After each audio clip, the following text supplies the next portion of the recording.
Hello YouTube viewers, welcome to my channel Science to Technology. In today's show, Computer Wednesday, we're going to talk about security chips. So let's dive right into it. Now, first thing we have to understand about security is that hardware is important. When you are talking about like computers and like if it's your first computer, you think that, oh, hardware, the hard drives, the monitor and all that, just they are expensive. Here's the no. Reality is the most expensive part in your system is the data, specifically if you're working in some place serious. For example, if you're taking care of national security, if you're taking care of finances, if you're dealing with personal security, for example, your number, your location and all that jazz.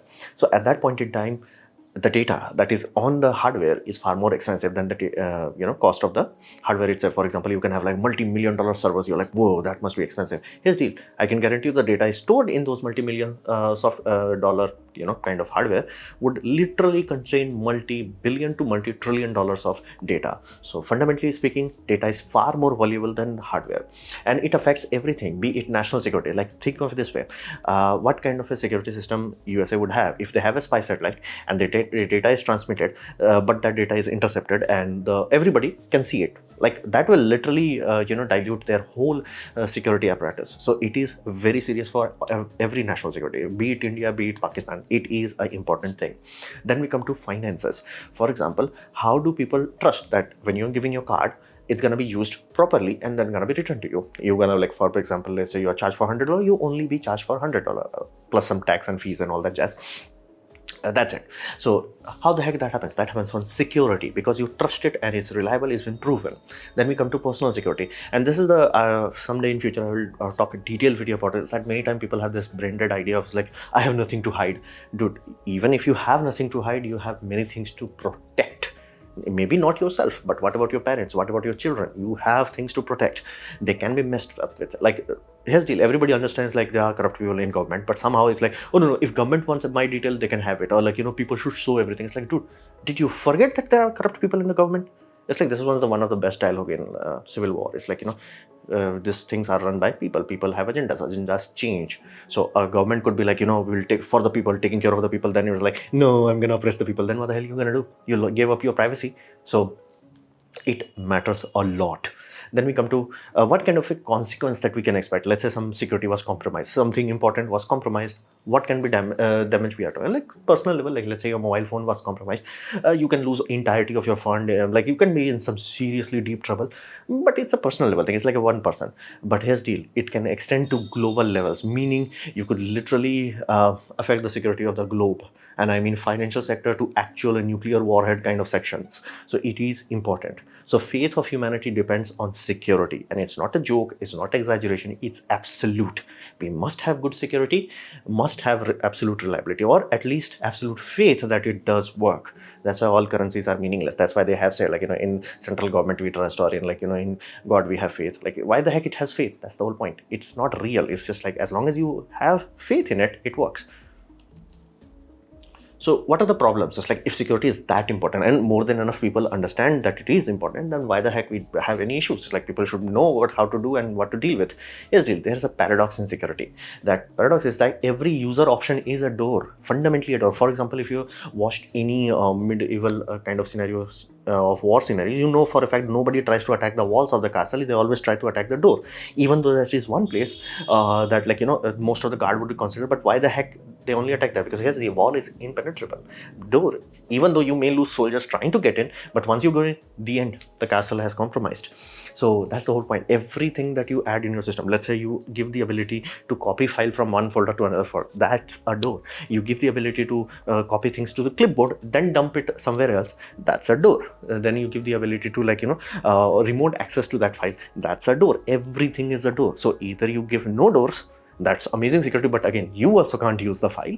So what's the point of that? That's the paradox, meaning you give doors for usability, but those doors can be compromised. So either you give very few doors or you don't give any doors. How do you balance it?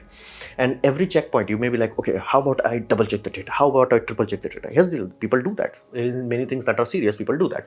But here's the, every time you try to check the data, every time you try to verify the data, let's say somebody sent a malicious code and you have firewalls, you have scan data, you have AI literally looking at the data packets and be like, this does not behave as it's supposed to. So it's like, you have all those things, but here's the deal, they will add slowdown, they will add lag. For example, if you work with a Tor network, or if you have worked with any VPN, if it has way too many hops, good luck trying to make a video call on it. It will simply not work. Do anything other than just a passive dump of files here and there, it will be so sluggish, so laggy that it's like pointless to do. And that's the whole point. That's the law of physics. The more filters you add, the inherently it becomes slow down. Now, you may be like, what if I put more powerful processor? That's how a enterprise sector dealing with commercial financial sector deals with it. If they have ludicrously powerful computers crunching through hundreds and thousands of security check as quickly as possible.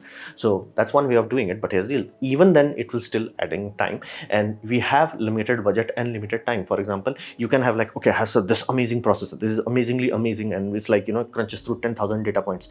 It costs $1 million. Like, is your transaction worth it to justify that? Again, we have a limitation. Then what about time? Because inherently, law of physics does not change. If you are checking the data, that means the data has to be stored somewhere. Inherently, that takes time. Storing data from, let's say, network packets to your RAM does take time. The RAM to your CPU to crunch that data takes time. Doing all that in your security processor before you write that data to hard drive takes time. So time and budget is a serious constraint. That's why we cannot have absolutely perfect, amazingly amazing security. We can't. And even if you do all that, like somehow you created a system that has like photonics computers that are super fast and they can take care of the security aspect, you're still limited by humans. For example, you may be Einstein, you're still stupid. You may be Stephen Hawking, you may still be stupid. You're still stupid. You can be anyone, Richard Dawkins, Neil deGrasse Tyson, whatever have you. You are still human. You are still fallible. Nobody is a god. We all make mistakes. That's the whole point. And it's not from like, unless you are a lizard, there is a chance that you are human. And if you are a human, you have human nature. That is the critical aspect of it. Like, think of this, like Trojan horse is a very good and important story for us, simply because almost non-compromisable defense grid was compromised because they trusted the wrong thing. Why the heck they trusted the wrong thing? Human nature. They wanted to believe something amazing happened, and they thought that it actually happened. Like literally every sign was like, no. But emotions, human nature was like, yes. It's like, nope. So this is one thing you have to understand. And you have employees, you have people working on things, then they can be incompetent. For example, majority of accidents that you see about like aircraft investigation, majority of them comes down to incompetence. Like rarely it will come down to, something bad happened. Majority of the time it will be like, somebody forgot to do the maintenance, or this company decided to, like save more money to increase the gap between maintenance hours. So grease was run out of your, stabilizer wings, and poof, your plane crashed. So majority of the time it's incompetence. And sometimes, God help you, menace can also be involved. For example, this is one thing that really horrifies me. It's like everybody's like, government should watch everything. It's like, no. China has that system. CCP actually has that system. Here's the deal. They have ludicrously weird crimes that are going like almost under, like people are kidnapping children without even giving a damn. It's like, I just do this walking, but it's like, children. I think. It's like, its footage is there. No action done. Why? Government did not install it for that. Government installed it to oppress you. And that what scares me. Like, incompetence is one thing. Again, you may be pissed off, you may be angry, but you may understand. It's like, yeah, it's a mistake. You can make it, I can make it, Einstein can make it, Stephen Hawking can make it, anybody can make it. You get it. But malicious, then what the hell you gonna do? And that's a part of human nature. You're like, no, nobody should be malicious. Yeah, no. Just some psychologists say just if 3% of your entire population would be in that category, malice. It can't be removed. So you have to deal with this. And at the end of the day, do you have security? No. What do you have is trust basically. And that's why at the end of the day, like exactly, like is there a value in currency? Hell no. Like what's the value of one 2,000 rupee note? Nothing. What's the value of $100 note? Nothing. What is the value of like 1,000 pound or whatever have you? Nothing. It's just you trust in it. That's why it has value. Like people say gold has value. No. If world ends, gold is really useless. At that point in time, you will literally give whatever they are asking for solar-powered RO water purifier. So understand this very carefully. Things don't have value unless you give it to them.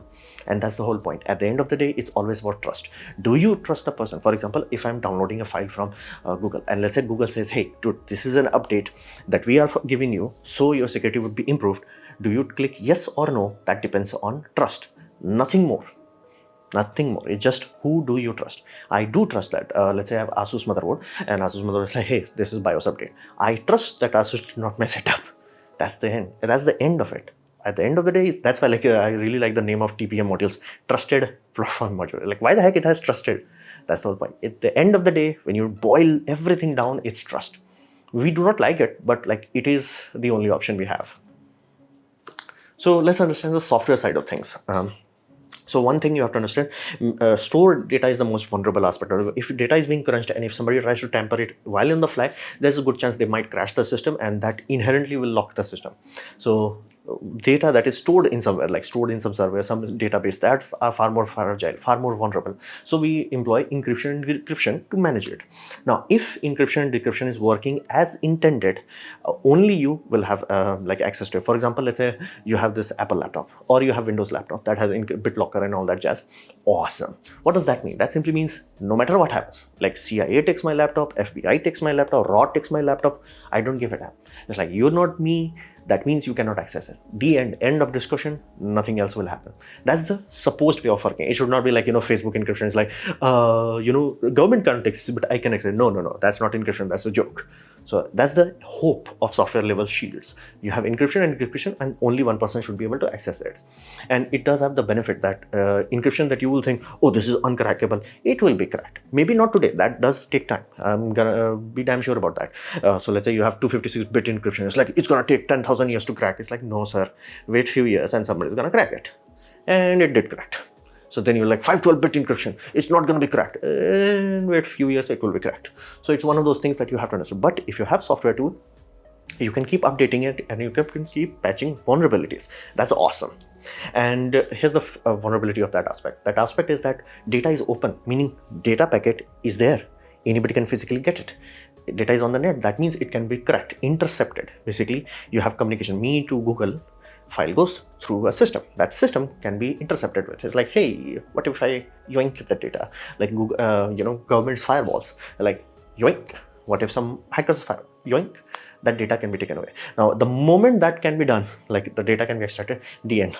Like no matter how good your encryption and decryption, if somebody has the file and they store the file in RAM so they can crunch through it thousands of times, because again, if you try to do that on a hard drive, you're gonna poof the hard drive very quickly. So fundamentally speaking, it has to be stored on a memory that can handle that kind of millions of read and write operations, basically RAM. So it will be cracked. Sooner or later it will be cracked. Then it can be reversed engineered. At that point in time, God help you, because how does Windows know that this driver is trustworthy? It has Windows signature. How does Windows clear that? Windows trusted, let's say, a company like Google or let's say any antivirus company. They trusted it. They had a deal with them. It's like, we trust you actually in good faith and all that. Just they had signature copies, and the checker was in your operating system. Your operating system was like, I'm checking everything. Give your papers. I don't like your paper. Poof. I will give a warning to the user. User can delete it. Let's say it's a serious environment, user will delete it.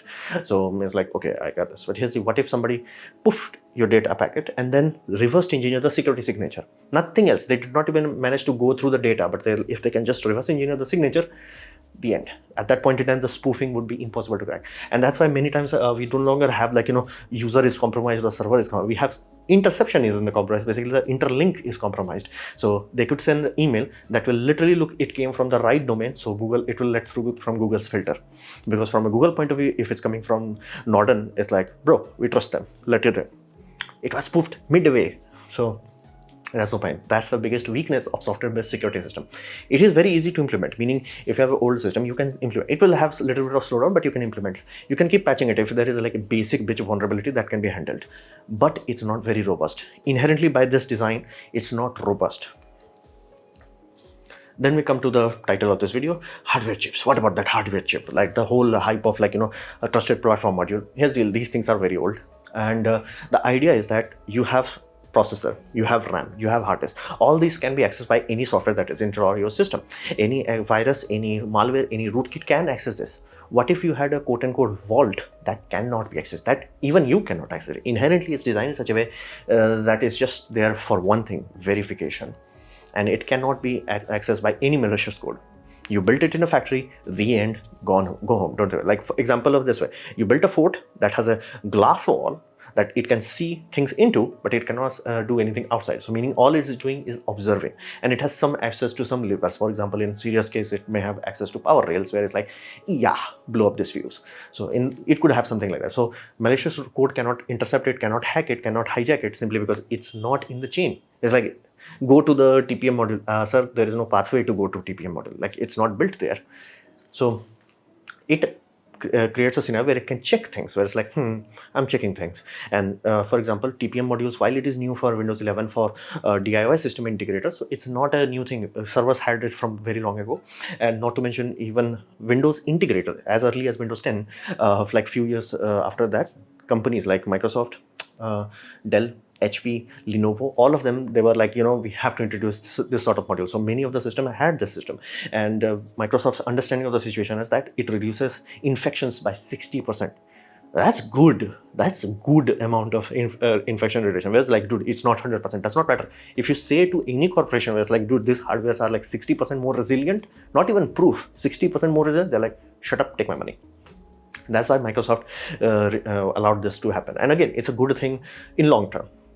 So because it does not have any tampering backdoor, inherently it's designed for as a different system. It's like, bro, don't access to me. It's like, go or no go. I will not do anything other than that. Go or no go, and I'll check everything internally. And in some complex scenario, for example, Apple T2 chip is doing the same thing as that. It's a full-fledged computer, so it can even have a good algorithm analysis to things. It's like, hey, if things are working, if you're, let's say, for example, running a game, it should happen like A, B, C, D. It's like malicious code is like A, B, lol, D, C, D, E. It's like, whoa, whoa, whoa, whoa, whoa. T2 will like, whoa, whoa, what the hell, man?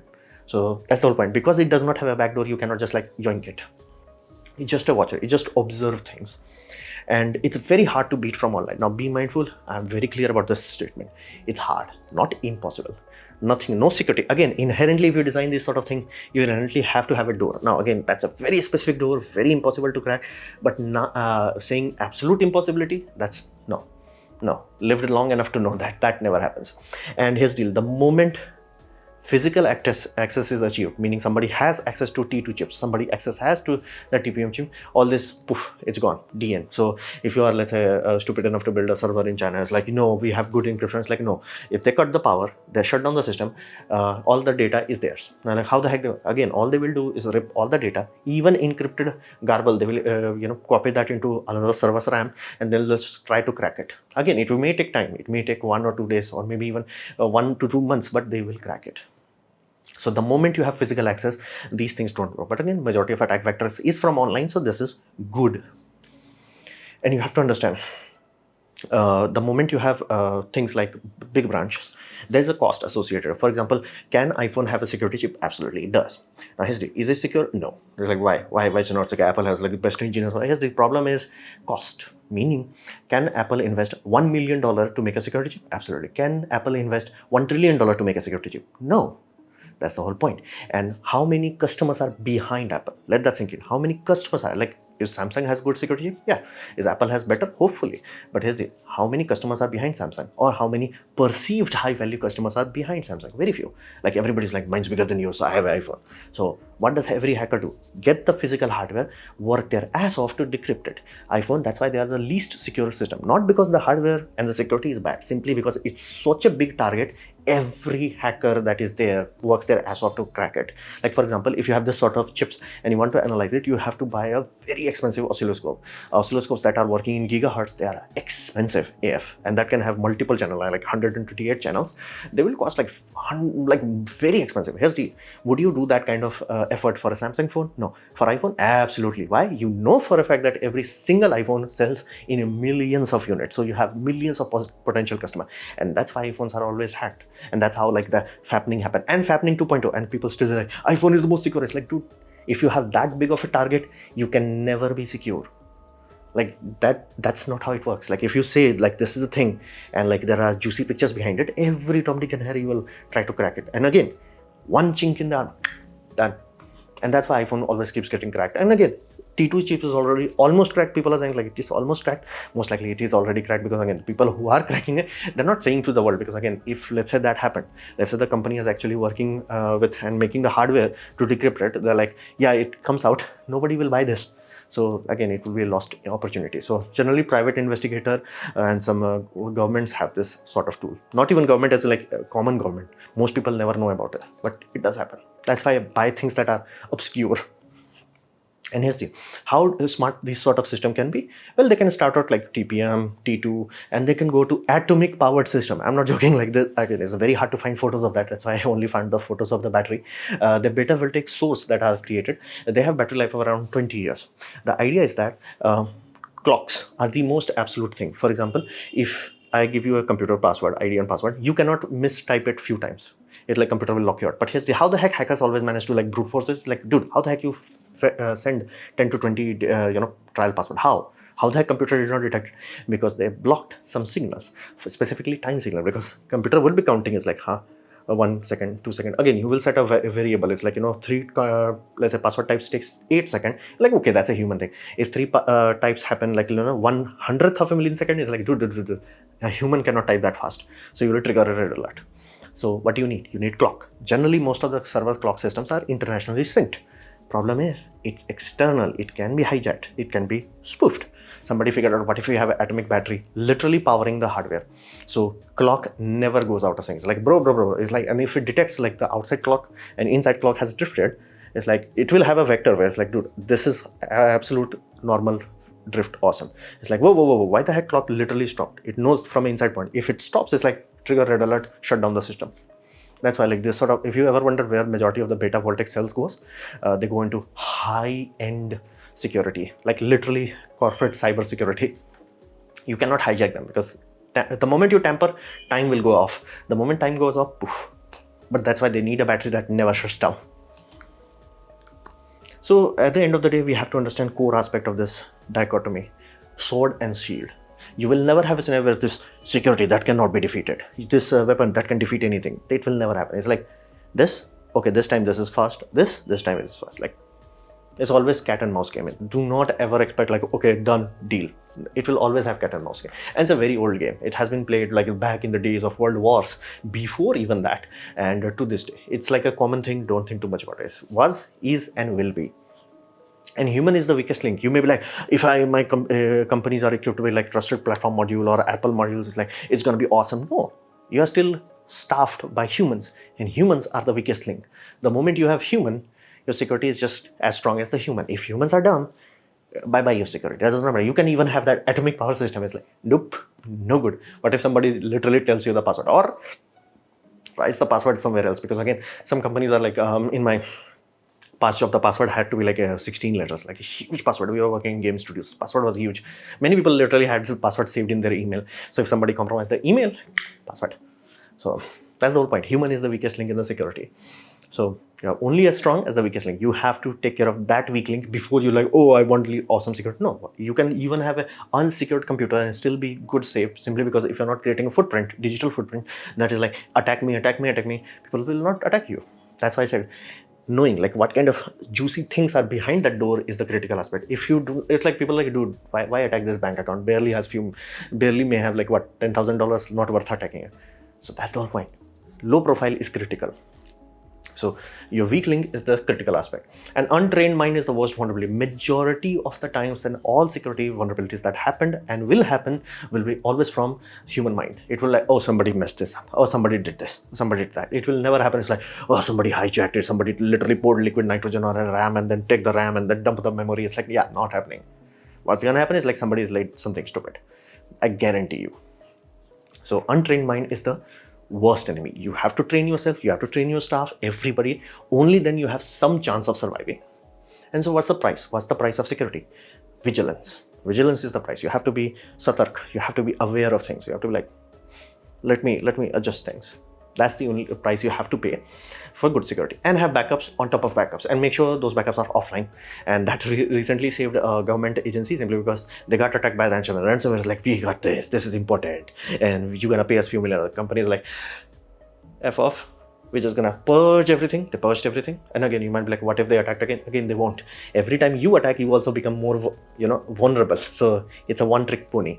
The attack is like, poof, offline backup, which what they cloned, beforehand, because if they were attacking it, and this time cyber security officers are like, come on, bro, please attack. So backups. If you have good security ethics, good backup, good training, you're secure, you're solid, you can handle it. Not, good luck. You can have the best security, atomic clock powered security, atomic nuclear battery powered stuff. Does not matter a single thing. So be very mindful. And this is a ever-ending game. Don't worry too much about it. So this was my presentation on security chips. Hopefully you have liked it, learned from it. In that case, please click the like button, share it amongst your friends. That will help me a lot. If you didn't like it, didn't enjoy it, I urge you to press dislike, press it twice to show me your disappointment. Please leave a comment because I do try to reply to all of them. Subscribe, press the bell icon if you're free, and as always, thanks for watching.